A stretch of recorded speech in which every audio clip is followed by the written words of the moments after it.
País, buenas noches, oye País, yo soy Rudy González, qué bueno que me acompañan en esta hora como cada noche aquí por Color Visión. Una semana movida, una semana como todas las semanas, con lluvia, con tapones ya en las calles, con de todo. Una semana interesante, una semana en que avanzamos en el mes de enero, el primer mes del año, con muchos feriados, con la gente recomponiéndose después de las compras y del bullicio de diciembre, como cogiendo la vida de nuevo. Esta semana se han registrado algunos hechos importantes en el mundo de la política, en el mundo de la economía, se sigue reacondicionando el gobierno. Por eso yo mi columna de esta semana la dediqué precisamente a el escenario en que se desarrolla el relanzamiento, lo que se ha llamado el relanzamiento del gobierno de Luis Abinader, con algunos cambios interesantes en el tren gubernativo y además de eso con una reunión del gabinete ampliado, una reunión de día completo. Hay algunos detalles en mi columna de esta semana en Listín Diario. Carlos Cuello analiza con nosotros la economía de República Dominicana. Y esta semana se cumplió el aniversario número 54 de aquel episodio ocurrido en la autopista de las Américas, donde un grupo de jóvenes de la izquierda enfrentó a las autoridades lo enfrentaron a ellos, con un saldo de varios muertos, los 4 jóvenes revolucionarios del grupo de los Palmeros o Comandos de la Resistencia, encabezados por Amaury Germán Aristi, fallecieron, y también algunos miembros de la policía y del ejército que actuaron en la refriega. Estos y otros hechos se los presento a continuación, después de la pausa.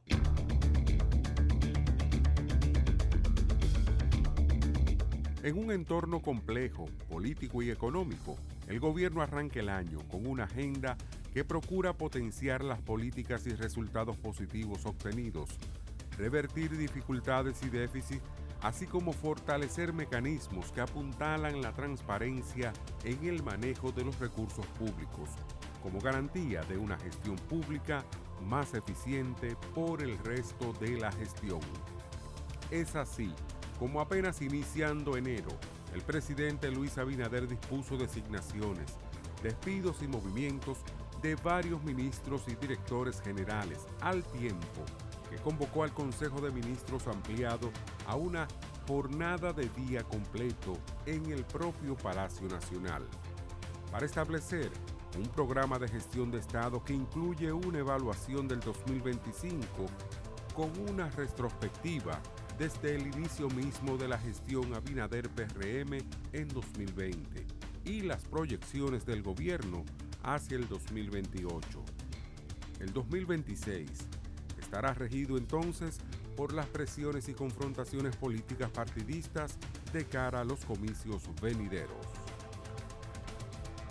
El escenario exhibe un PRM aún sin candidato presidencial, con una decena de aspirantes, aunque 2 o 3 posibles, esforzándose por lograr una buena gestión. Un PLD lucha por demostrar que está vivo, que se recupera del deplorable 10% del 2024 y que está en la línea de juego.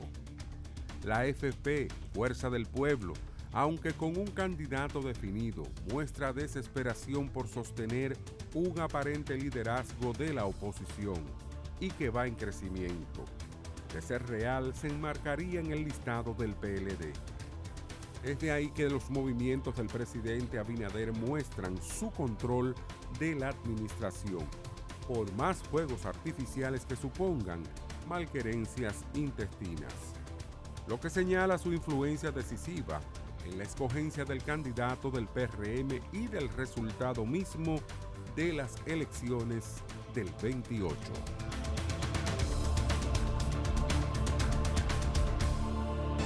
La libertad solo reside en los estados en los que el pueblo tiene el poder absoluto. Por el respeto a los valores democráticos y la dignidad del pueblo dominicano, El Rumbo de la Tarde, plural, objetivo, comprometido siempre con la verdad. Con Georgie Rodríguez, Rudy González y Ramón Colombo. Los poderosos ya están en el aire.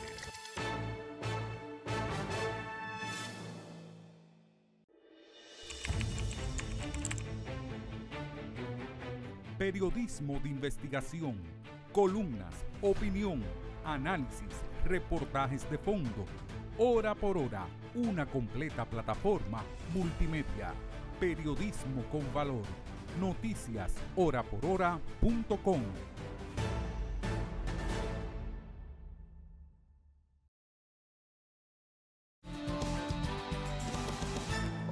Día 12 de enero. Eran las 6 de la mañana, aproximadamente 6 y 15 de la mañana, cuando yo recibí una llamada en mi casa. No habían celulares en esa época. Estoy hablando de 1972. Estoy en mi casa, yo era reportero del periódico El Caribe. Yo vivía en la zona colonial. El Caribe estaba en la calle El Conde, esquina Las Damas, zona colonial también. Recibo una llamada de Cuchito Álvarez, que era el director ejecutivo del Caribe. Me dijo: Rudy, hay una situación, estoy mandando al capitán Dalmao. El capitán Dalmao era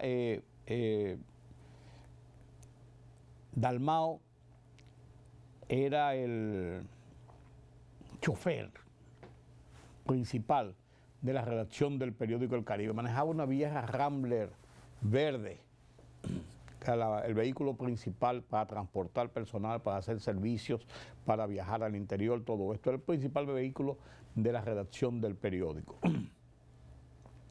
Freddy Dalmao llegó a mi casa a las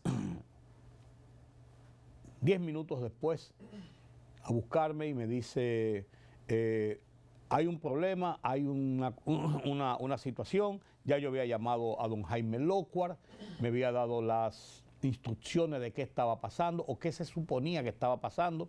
Había un tiroteo en la autopista de las Américas,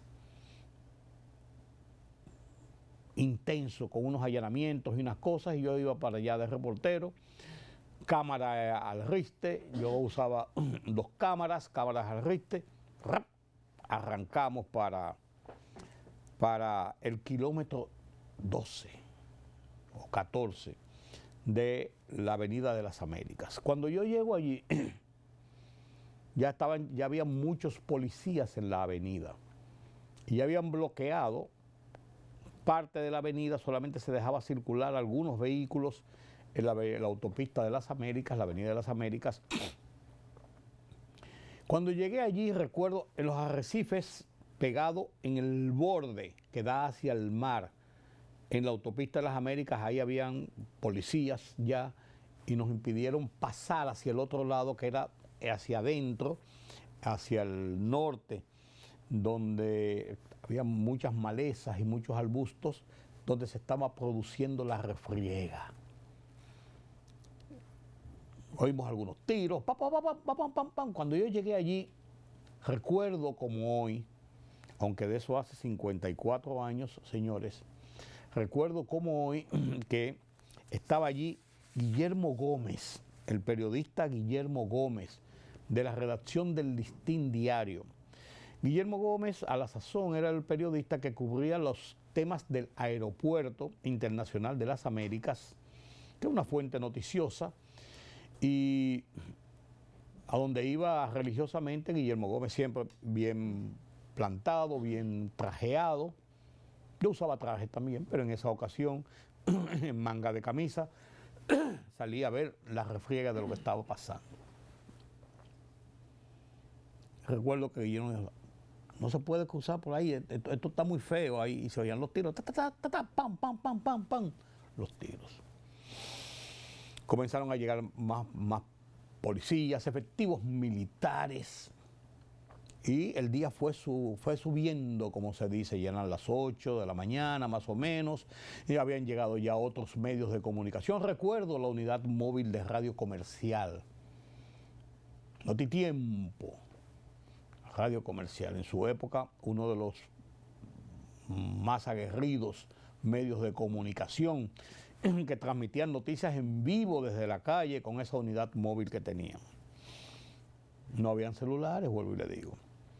Allí estuvimos, para no cansarle el cuento, hasta las 5 de la tarde.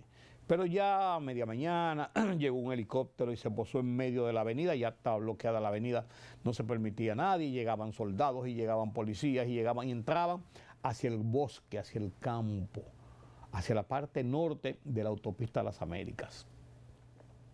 Y ya comenzaron a darnos algunas informaciones. Habían cercado a un grupo de dirigentes de la izquierda y se habían producido combates allí. La versión era que se estaba buscando a un grupo encabezado por Plinio Matos Moquete, que era una persona que había ganado fama de ser un dirigente de izquierda guapo, que se batía con cualquiera, que era un hombre de armas a tomar y se le tenía un respeto a tener un enfrentamiento con Plinio Matos Moquete. Finalmente, Plinio Matos Moquete no estuvo ahí. A media mañana, vuelvo y digo, llegó un helicóptero y se posó en medio de la avenida. Y de él bajaron Ramón Emilio Jiménez hijo, Enrique Pérez y Pérez, ya había estado Ney Rafael Nivar Seijas. Los jefes militares estaban allí. Era una cosa grande lo que estaba pasando. Sobrevolaron hasta unos aviones. Dijeron que bombardearon, yo no oí bombas, no recuerdo haber oído bombas, porque bombardearon. Entonces se dio la primera versión. Esa casa había sido rodeada por efectivos policiales desde la madrugada, esperando las 6 de la mañana para hacer un allanamiento. Se cumplía muy rigurosamente esto, hacer un allanamiento a las 6 de la mañana en la casa donde se decía que estaban 4 o 5 dirigentes de izquierda. Se había producido un primer combate, 6, 7 de la mañana a tiros. Habían muerto unos efectivos y habían muerto 2 de 4 dirigentes de izquierda, de los que estaban allí.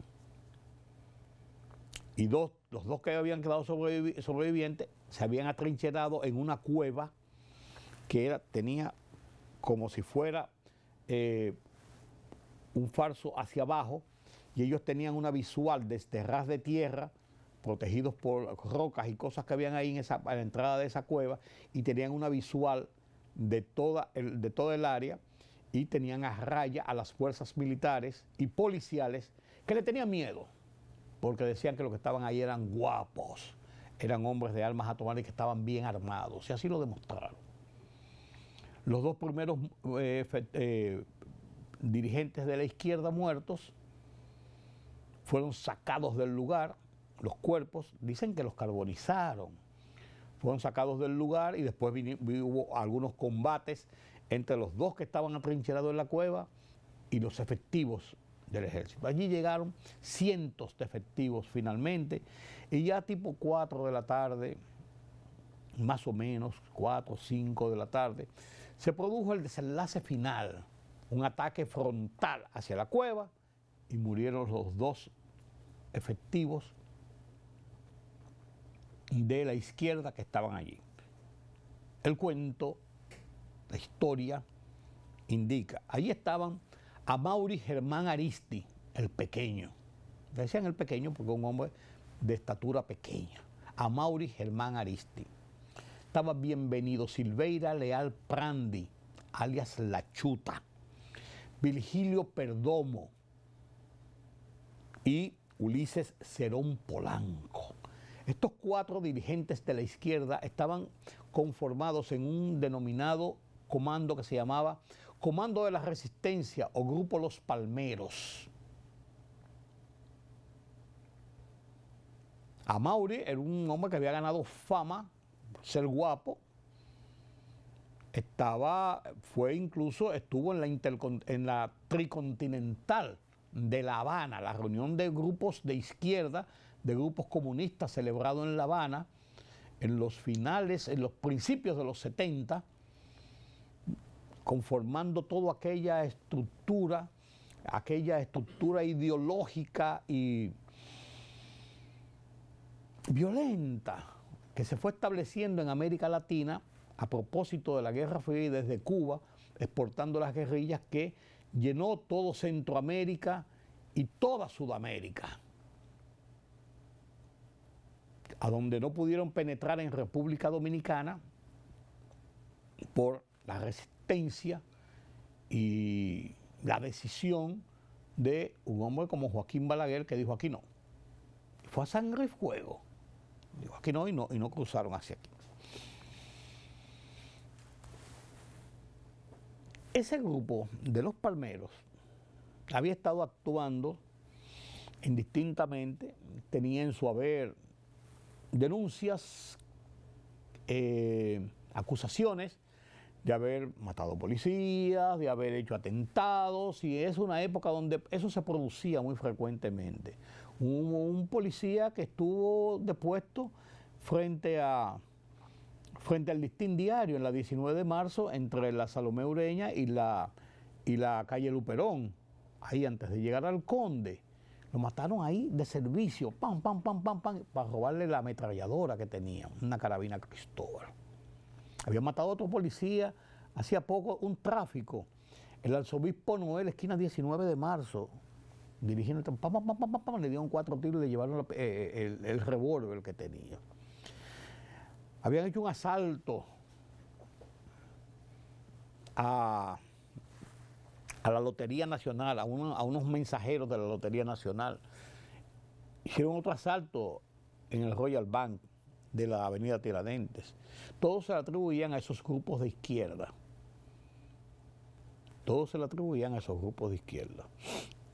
Y eran buscados afanosamente. Porque además de eso, y ahí se encontraron una serie de documentos que así avalaban, según las descripciones de la autoridad del momento, que el grupo de los palmeros era el comando de apoyo interno en República Dominicana para el desembarco que haría un grupo de guerrilleros desde Cuba dirigido por Francisco Camaño, quien había escapado, se había ido a la clandestinidad desde la embajada de la República Dominicana en Londres, donde era agregado militar, que había sido enviado allá después de la revuelta civil de 1965 y los acontecimientos de diciembre de 1965 en el Hotel Matún en Santiago, donde el gobierno decidió sacar a los líderes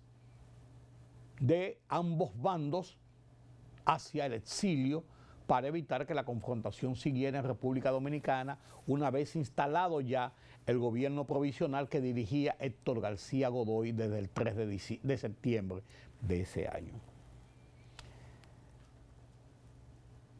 Desmantelado ese grupo, la situación de Camaño de venir al país se vio frustrada y se postergó justamente un año, porque en febrero del 73 llega Camaño a la cabeza de un grupo de 9 hombres para tratar de conformar una guerrilla en las montañas de Santo Domingo, pero no tenía un respaldo urbano, que era el que le iba a dar esos grupos de izquierda encabezados por los palmeros, y a Mauri Germán Ariste, La Chuta, Virgilio Cerón Polanco, Ulises Cerón Polanco y Virgilio Perdomo. Sí. Nunca estuvo ahí Plinio Matos Moquete, quien fue arrestado después arriba del restaurante Roxy en la calle El Conde, esquina San Tomé, en el segundo piso, siendo Neynibar Ceija, jefe de la policía. Fue detectado, escondido ahí, eso a unas oficinas, y ahí lo arrestó por un grupo del servicio secreto de la policía encabezado por Moncho Enrique, ese temido Moncho Enrique, que era mano derecha de Neynibar. Bien. Eso fue un episodio tremendo, ese episodio del 12 de enero de 1972 en la autopista de las Américas. Al grupo Los Palmeros, después en el entierro hubo tiroteos, hubo muchas cosas, pero no pasó de ahí. Eso quedó encapsulado dentro de lo que era la lucha, la guerrilla, la la subversión, las acciones de violencia de la izquierda en República Dominicana y en Santo Domingo en especial. O sea, no hubo una reacción popular, eso no provocó inmediatamente un levantamiento en las calles, fue el desmembramiento más duro que tuvo la izquierda en ese momento, que ya había tenido un episodio de desmembramiento muy duro cuando en el 1970 fue secuestrado el coronel Donald Joseph Crowley, coronel Crowley de los Estados Unidos, jefe de la sección militar de la Embajada de los Estados Unidos en República Dominicana, y fue secuestrado por un comando de la izquierda mientras jugaba polo al lado del Hotel del Embajador, donde están esos edificios ahora. Eso era el campo de polo, ahí en la avenida Sarasota, entre la Sarasota y lo que después es el Mirador del Sur. Todo eso es un gran campo de polo donde iban a jugar polo, incluso iba Ramfi, iba Radamés, iba todo ese grupo a jugar polo. Y ahí iba y jugaba polo ese coronel jefe de la misión militar. Coronel Crowley fue secuestrado por un comando de hombres, se lo llevaron, y a cambio de su libertad se exigió la puesta en libertad y sacada del país de 22 dirigentes de la izquierda que estaban presos, estaban nominados como presos políticos. Balaguer accedió, los liberó después de una manifestación pública en toda la parte baja de la ciudad, todo aquello, bla, bla, bla. Se fueron. Ahí estaba Maximiliano Gómez, el moreno, papá de Guido Gómez Mazara, que era el dirigente principal del Movimiento Popular Dominicano, que era uno de los grupos más fuertes de la izquierda. Estaba el Partido Comunista, estaba el 14 de junio, estaba el Movimiento Popular Dominicano y después había muchos subgrupos, la Línea Roja, el Partido de los Trabajadores, hay muchísimos otros grupos. Pero ese era uno de los principales líderes de la izquierda dominicana. Y estaba preso, había sido arrestado en meses anteriores, estaba guardando prisión en La Victoria. Fueron liberados todos, fueron al exterior, se fueron en un vuelo hacia México y España y se fueron. Después la CIA los mató a todos por allá, un desastre con la reprimenda de la CIA por haber secuestrado a un coronel norteamericano. Pero ya ese fue un primer desmembramiento de las fuerzas de la izquierda que iban tomando mucho auge en República Dominicana, porque también a todos los que participaron en esa acción aquí en Santo Domingo, Abinabel Japún, Otto Morales, casi todos fueron muertos aquí por las fuerzas policiales. Moisés Blanco Genao no sufrió finalmente ese desenlace y murió después. Hasta fue funcionario del gobierno después, en la Corporación Dominicana de Electricidad en los gobiernos de Balaguer.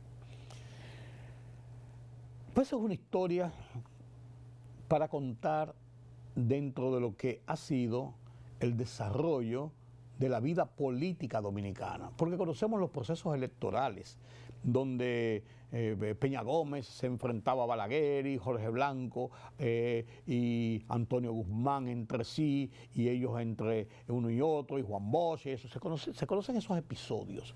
Pero había otros episodios estos de la izquierda, de estos movimientos revolucionarios, y este episodio del 12 de enero de 1972 en la Autopista de las Américas, hace 54 años, marca un punto importante sobre el desarrollo de las izquierdas y de los grupos de izquierdas violentos en República Dominicana en la lucha dentro de lo que se llamó la Guerra Fría, que se extendió no solamente en la Alemania del Este y Occidente y Estados Unidos y la Europa del Oeste, no, se extendió hasta América Latina. Y casi todos los países tuvieron serias situaciones de grupos subversivos, todos los países. Todavía hoy persisten algunos de esos grupos, por ejemplo en Colombia, el Ejército de Liberación Nacional, las Fuerzas Armadas Revolucionarias de Colombia. Muchos de esos grupos hay que decirlo, han mutado con relaciones con el narcotráfico, con otra serie de cosas, porque ya no hay una guerra ideológica en el mundo ni en América Latina. La guerra ideológica pasó a la historia. Hay una guerra económica, hay una guerra del crimen organizado. Son dos cosas diferentes. Hay una guerra de política de algunos dirigentes de nuestra América que quieren imponerse por la fuerza. Caso Venezuela, caso Nicaragua, Cuba emblemática desde hace 65 años cuando Fidel Castro bajó de Sierra Maestra. Esa es la realidad de lo que ocurre. Entonces este episodio del 12 de enero de 1972 es un episodio emblemático de la izquierda en República Dominicana. Hoy hay un monumento a la entrada del lugar, ya es una zona muy poblada, donde estuvo la casa donde se produjo el tiroteo, una casita de campo. Les daban seguimiento a esos grupos, habían detectado a una persona que le llevaba alimentos a ellos que estaban refugiados ahí, tuvieron alguna suerte de delaciones, le dieron seguimiento y los organismos de inteligencia y de seguridad, servicio secreto de la policía, en esa época dio con ellos y el desenlace fue el episodio del 12 de enero de 1972, del que he hecho algunas referencias, así muy a lo rápido. Vamos a analizar este y otros temas después de la pausa.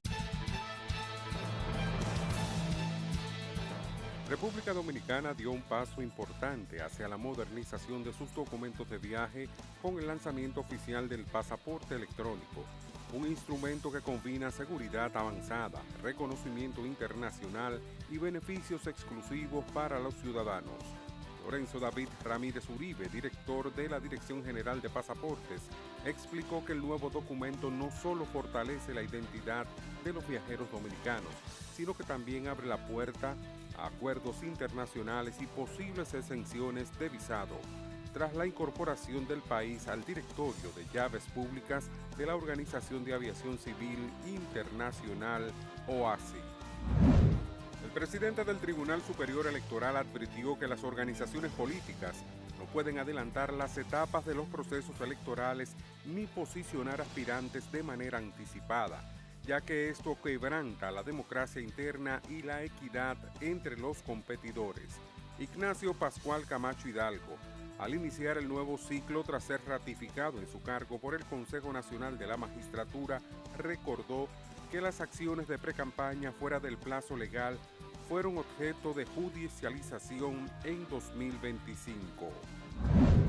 La Corporación del Acueducto y Alcantarillado de Santo Domingo aprobó un nuevo esquema tarifario que modifica la forma de cobrar el servicio de agua potable, agua de pozo y alcantarillado, estableciendo tarifas por metro cúbico y aumentos progresivos según el nivel de consumo.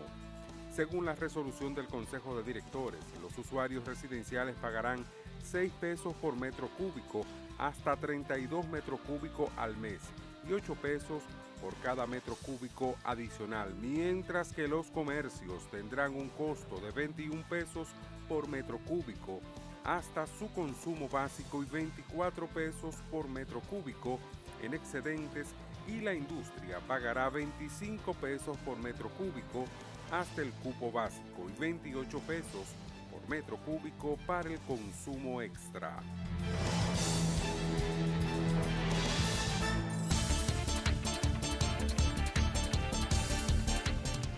Senadores estadounidenses de una delegación que ha visitado Dinamarca han cargado contra las pretensiones expansionistas del presidente de Estados Unidos, Donald Trump, en Groenlandia, y han advertido de que la retórica de Washington solo hace el juego a los autócratas de Rusia y China. Estoy aquí porque millones de estadounidenses están profundamente preocupados por la reciente retórica de Estados Unidos sobre Groenlandia, ya sea comprándola o utilizando la fuerza militar, ha asegurado la senadora demócrata por New Hampshire, Jean Sachin, En declaraciones desde Copenhague, donde participa en la delegación estadounidense que se ha reunido con líderes daneses y groenlandeses, incluyendo la primera ministra Mette Frederiksen. La líder opositora venezolana María Corina Machado dijo que le entregó la medalla de su Premio Nobel de la Paz al presidente de Estados Unidos, Donald Trump, en la Casa Blanca, incluso después de que él cuestionara su credibilidad para asumir el control de su país tras la operación estadounidense para derrocar al entonces presidente Nicolás Maduro. Y aunque el Instituto Nobel ha dicho que Machado no podía darle su premio a Trump, un honor que el mandatario codicia. Posteriormente, Trump confirmó en redes sociales que Machado había dejado la medalla para que él la conservara y dijo que fue un honor conocerla. El presidente ruso Vladimir Putin mantuvo este viernes una conversación telefónica con su par iraní Masoud Pezeshkian, durante la que abordaron la situación en el país persa y los esfuerzos que se están realizando para normalizar la situación. Se señaló que Rusia e Irán apoyan firmemente una rápida reducción de las tensiones en torno a Irán y en la región en su conjunto, y que los problemas emergentes se resuelven exclusivamente por medios políticos y diplomáticos, escribió el Kremlin en un comunicado. La libertad solo reside en los estados en los que el pueblo tiene el poder absoluto. Por el respeto a los valores democráticos y la dignidad del pueblo dominicano, El Rumbo de la Tarde, plural, objetivo, comprometido siempre con la verdad. Con Georgie Rodríguez, Rudy González y Ramón Colombo. Los poderosos ya están en el aire.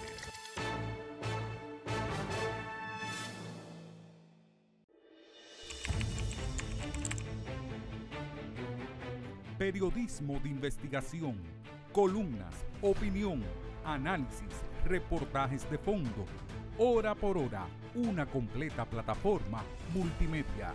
Periodismo con valor. Noticias horaporhora.com.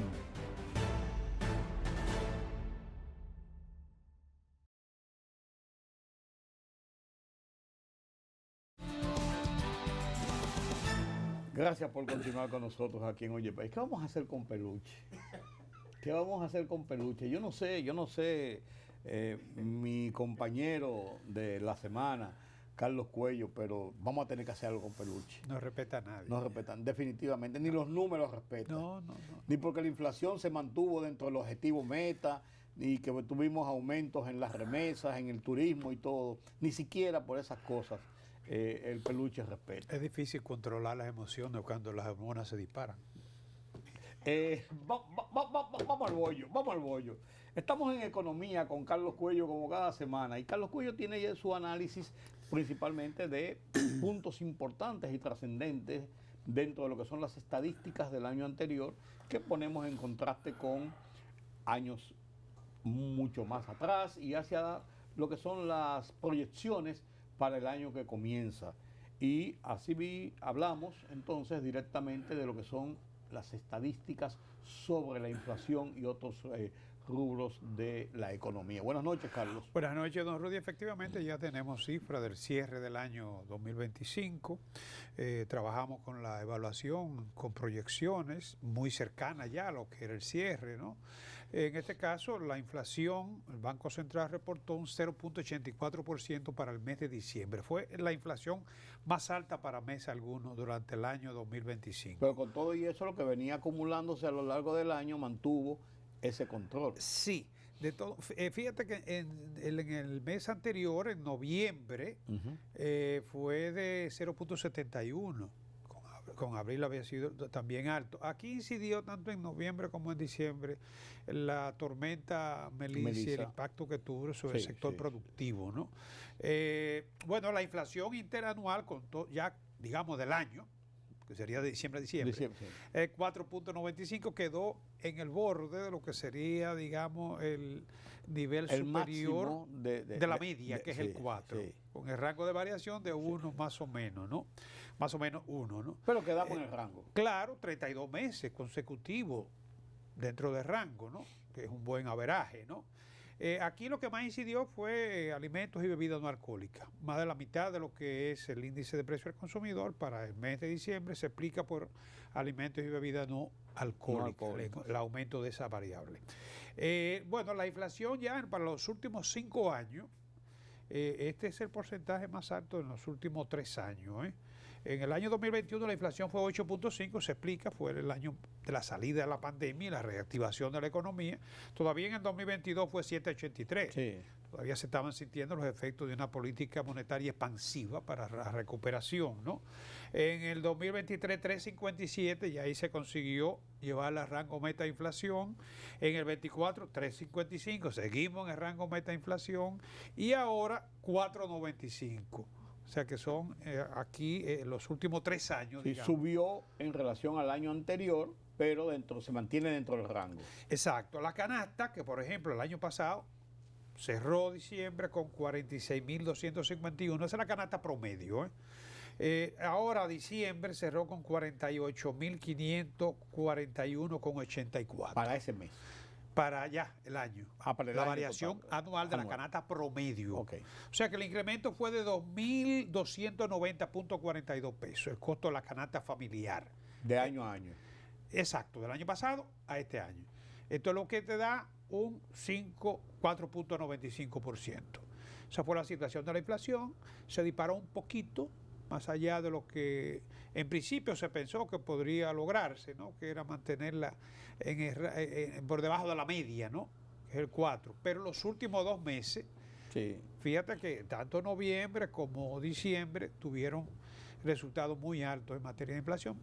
Específicamente el Banco Central dice que por el caso del impacto de la tormenta Melissa. Sí, que al afectar la producción disparó los niveles de precios. Sí, el tipo de cambio también estuvo... Sí, estuvo muy alterado. Estuvo coyuntura de alza, sí. Y eso impacta porque independientemente de que se puede lograr llevarlo reducirlo más adelante, pero ya los precios están fijados con las expectativas, sí, claro, del alza. Sí, claro. Se fijan, y es más difícil bajarlo que proyectar a subirlos. Claro. Porque se proyecta el aumento en el nivel que está en el momento, pensando en el famoso costo de reposición. Claro, claro.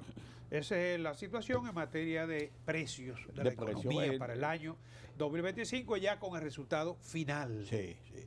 En el turismo tuvimos un buen año, tuvimos un año de crecimiento, sí. Aunque habían temores de que cuando comenzó a darse las cifras de principios de año, primer trimestre, primer semestre, se vio un poco lento y aunque siempre estuvo por encima del año inmediatamente anterior, no se veía un repunte importante y al final de cuentas cerramos con un 4.7% de incremento en relación al 2024. Sí, la meta era llegar a los 12 millones. A los 12 millones. No se alcanzó, pero quedamos en 11.6 millones. 11.6 millones de visitantes. De visitantes, de los cuales 8.861.000 fueron por la vía aérea para un aumento de un 3% en relación al 24 y por la vía marítima de 2.815.000 para un aumento del 6% en relación al 2024, por eso el promedio anda en 4.7. Sí, la vía marítima tiene que haberse afectado también con la tormenta. En 2 meses, pero sin embargo, veía reportes del Ministerio de Turismo que en el mes de noviembre y en el mes de diciembre aumentaron como para satisfacer algunos viajes que estaban y que hubo una actividad. Pero diciembre fue más de 1 millón. Más de 1 millón. Claro, y diciembre en Puerto Plata, por ejemplo, fue una cosa escandalosa. Sí. De hasta 2 y 3 buques por día. El mes de diciembre tuvo casi un 14% de crecimiento muy alto, en la llegada de turismo. Muy alto, muy alto. Sí. Tú sabes que ahí inciden mucho también los dominicanos que son no residentes. No residentes, sí, y que vienen de manera natural el fin de año a ver los viejos, los hermanos, a pasar el tiempo. Pero además, nosotros tenemos el privilegio de que tenemos un invierno tropical. Sí, sí. Entonces, en los países fríos se hace difícil. Sí. Por eso desde que arranca diciembre ya comienzan a venir los turistas y comienza la temporada alta, realmente hasta abril. Sí. Es así. Así es. Carlos, y fíjate que el turismo, tanto el turismo como las remesas, ambos con casi 11.500 millones, 11.500 a 12.000 Sí. millones estimados. Recuérdate que estamos hablando de las remesas formales. Sí. Representan la mitad prácticamente de las divisas que genera el Que país. genera el país. Así fue, la remesa tuvo, tú que la mencionas, tuvo un buen desenvolvimiento, una buena Contrario a reacción todo lo que al se año esperaba, pasado. Bueno, en el caso específico de las remesas, precisamente, que es el tema que el próximo que tenemos aquí, las remesas, el diciembre, el país recibió 1.000.098.4, ¿no?, de dólares por concepto de remesas en el mes de diciembre. De manera oficial, las remesas oficiales. Formales, Qué bueno, correcto. formales, qué bueno que tú siempre lo Claro, recargas claro. cada semana, porque hay que ver las formales y los volúmenes de la informalidad. Pero son 1.098.4 millones, ¿no? Óyeme, ese mes crecieron en un 9.5% con respecto al año pasado. Pero con respecto a noviembre, el mes de diciembre registró un incremento de un 25%. Sí. O sea que ya se tiene aquí también el total de remesas recibidas para el año 2025, 11.866.3 millones, por encima incluso de lo que te tenía proyectado, ¿no? Sí. Que se y pensó que iba a bajar este año, por las presiones. es que comenzó mal el año. Y las presiones contra los... Política migratoria. Exactamente, en las zonas principalmente donde hay más población Bueno, de dominicanos. el 80% de Nueva las York, remesas vienen de Estados Unidos. Sí, claro. Tan solo en el mes de diciembre fueron 752 millones Claro, de dólares de Estados Unidos. claro. O sea, y con la política migratoria, la política arancelaria, el riesgo de inflación allá que reduce el poder adquisitivo de la gente, ¿no? Y obviamente la incertidumbre. Sí. Pensamos que las remesas se iban a ver afectadas, sin embargo, tuvieron una tasa de crecimiento de un 6.9%. Sí, pese a todo. No, perdón, de un 10.3%. Pese a todo. A pesar de todo, ¿no? Ya te decía que el 80% viene de Estados Unidos, el 6.9% de España, o sea, el 87% de Estados Unidos y España, ¿no? Y del resto del mundo, la otra parte. El Distrito Nacional recibió el 45.8% de las remesas. Sí, yo pensaba que venían más al interior. ¿No? Y el distrito sobre todo, El que distrito, es sí. más pequeño que la Sí, provincia. sí. Y la provincia con todo y eso recibió un 7.5. O sea, un 53.3 es En el Gran Santo Domingo, ¿no? sí. Santiago un 10.9 y el resto del norte un 23.4. O sea que si tú sumas Santiago y el resto del norte, ahí tiene 34.3. Sí. Entre Gran Santo Domingo y el resto del norte, tú 90%, tienes, sí, sí. Y, 90%. sí, porque el resto nada más sería un 8%, un 7.2 el este y un 5.2 Sí, el sur. sí, un 88% más Sí, o menos. Sí, se está muy concentrada, Sí, sí, sobre todo en el área de Santo Domingo. Es donde más gente emigra. Sí, pero que uno piensa a veces porque uno oye que hay poblaciones, por ejemplo en el Cibao Central, donde hay comunidades completas que su movimiento económico regular están basados en esas remesas que se esperan.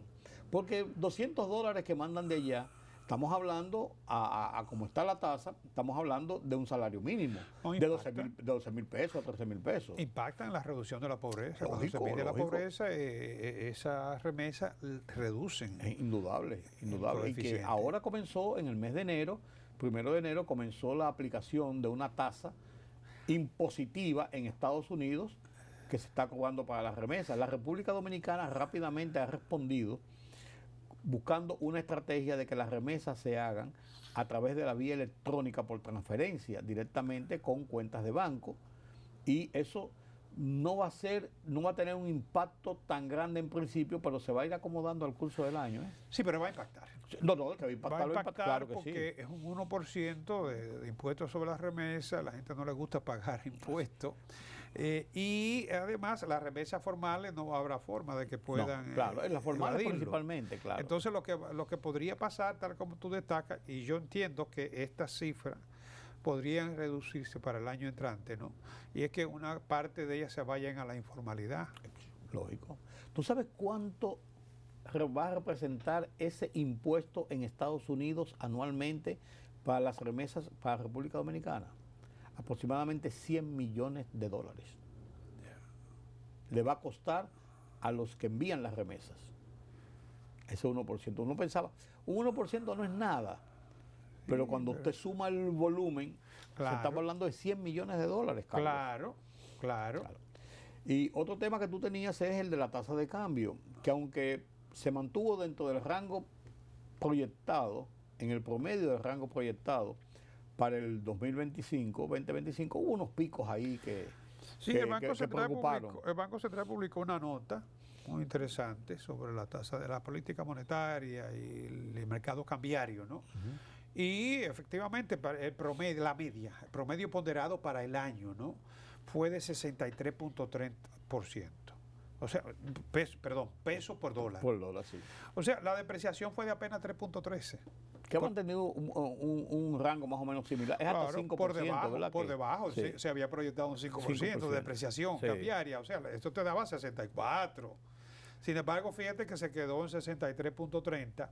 Y en el presupuesto, tú recuerdas, como se hizo en el momento en que estaba al alza el tipo de cambio, había mucha incertidumbre, se contempló un 5.5. Sí.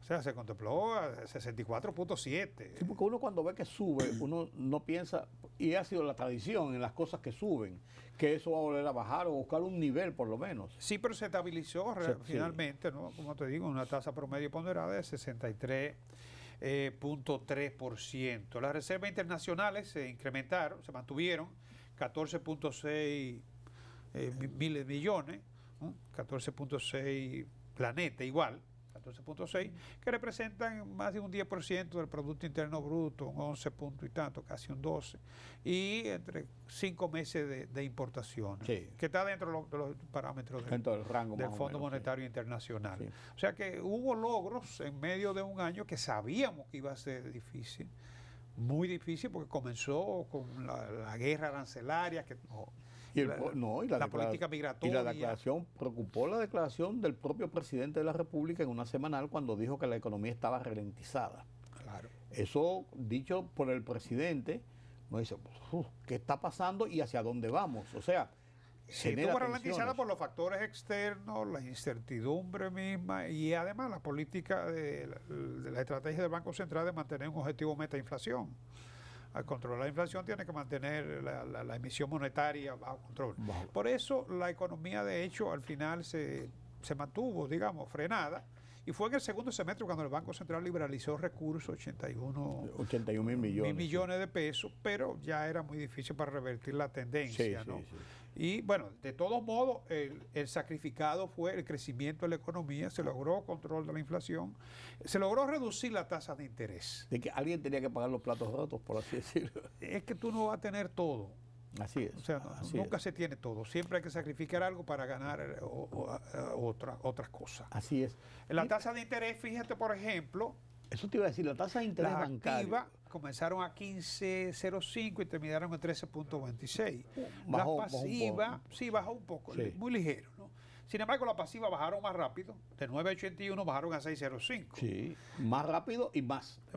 Y mayor porcentaje. Muy peligroso porque fíjate que 6.05 está muy cerca de la inflación. Y cuando la tasa que te pagan a ti están cerca de la inflación, tú podrías estar teniendo una tasa negativa. En este Negativa. caso, el diferencial es lo único que te da como tasa de interés real. Sí, porque los otros el 4 puntos y tanto se lo traga la inflación. Eso no incentiva a la inversión, No. el ahorro. El ahorro. Para financiar la inversión, ¿no? Entonces, de todos modos, vamos a ver este año, por lo menos la incertidumbre no ha desaparecido, pero ya nos hemos acostumbrado a convivir con la incertidumbre. Claro, la política arancelaria está menos agresiva, ha habido acuerdos.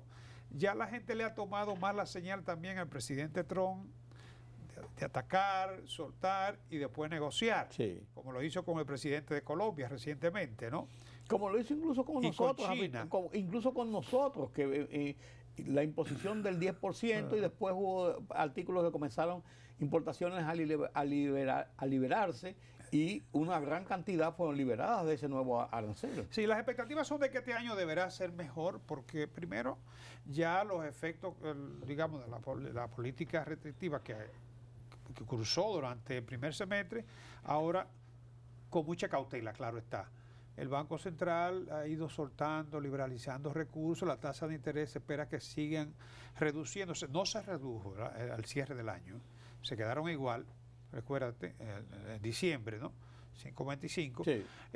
Hay que esperar lo que va a pasar con la Reserva Federal. Incluso ahora mismo hay una presión muy fuerte sobre y se cuestiona la independencia de la Reserva Federal con la presión que tiene el Ejecutivo sobre el director de la Reserva Federal, que el Congreso ha estado tratando, ¿no?, de preservar la institucionalidad y de apoyar al director de la Reserva Federal, que está siendo muy agredido. A mí lo que me preocupa en República Dominicana para este 2026 es el hecho de que, aunque todavía no es oficialmente un año preelectoral, sí vamos a tener mucha presión política de parte principalmente de los grupos de oposición y de las presiones de denuncias y este tipo de cosas, y eso puede entorpecer o